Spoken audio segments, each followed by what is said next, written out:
Well, thus far, the first year in office, it's been crisis after crisis. I mean, you look at Afghanistan, you look at our southern border, you look at inflation, you look at crime, crisis after crisis. What I hope to hear the president say tonight is he's going to hit the restart button. He's going to try to do it differently because thus far, it has not worked. You look at the way that we are viewed on the world stage, or I should say that this president is viewed on the world stage as being weak and ineffective. That's why we've got the situation that exists now in Ukraine.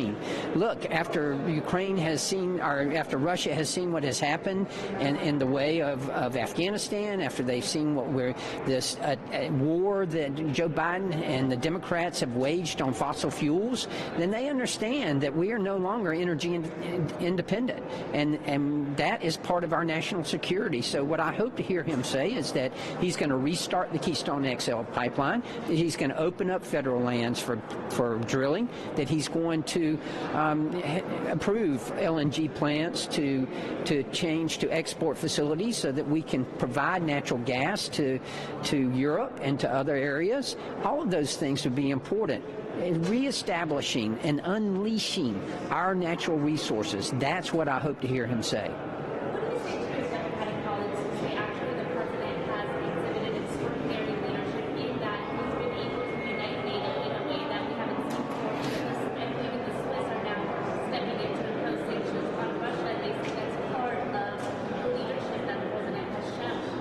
You know, it's totally by mistake. I mean, it should have never gotten to this point. If Joe Biden had followed the advice that we were trying to give him in the Republican Party, saying that, look, you need to provide Ukraine with weapons now. And that was months ago. Not now. Now it's too late. You can't even get the weapons into the cities that are encircled by the Russians right now. But if he would have sent weapons months ago and weeks ago like we had suggested, then we could have avoided that. And there are important lessons to be learned there, because if he will follow and send weapons now to Taiwan, we can avoid what is going to be, not potentially, but what will be an invasion of China into Taiwan.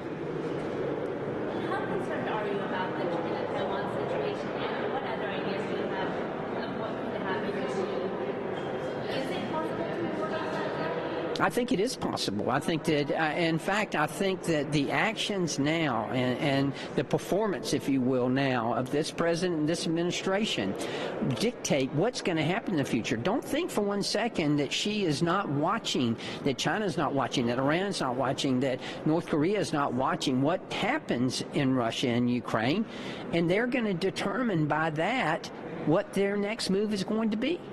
And I wanted to circle back on the domestic issues to the issue you brought up of energy independence. Democrats say we actually have a surplus of oil, and also it shouldn't just be all about drilling. We should be thinking about renewable sources, solar, wind.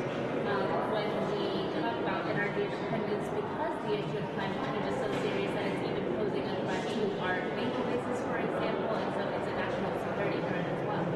I challenge you to call anyone or talk to anyone in Ukraine right now and ask them what they care about climate change. Now, look, climate change is real. I've been an advocate, and I serve on the Select Committee for Climate Change. I'm a member of the Conservative Climate Caucus, and I acknowledge that we need to do something. We need to move toward clean energy and toward renewables. I understand that. However, why, if the Democrats say that we have an abundance of oil right now, why are we buying 600,000 barrels a day?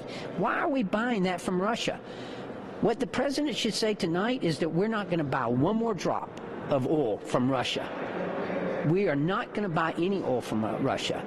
We have that potential here in our country. We just need to unleash it and tap into that potential. And then, right now, we're financing that war in Ukraine for the Russians by buying their oil. That's it. Thank you.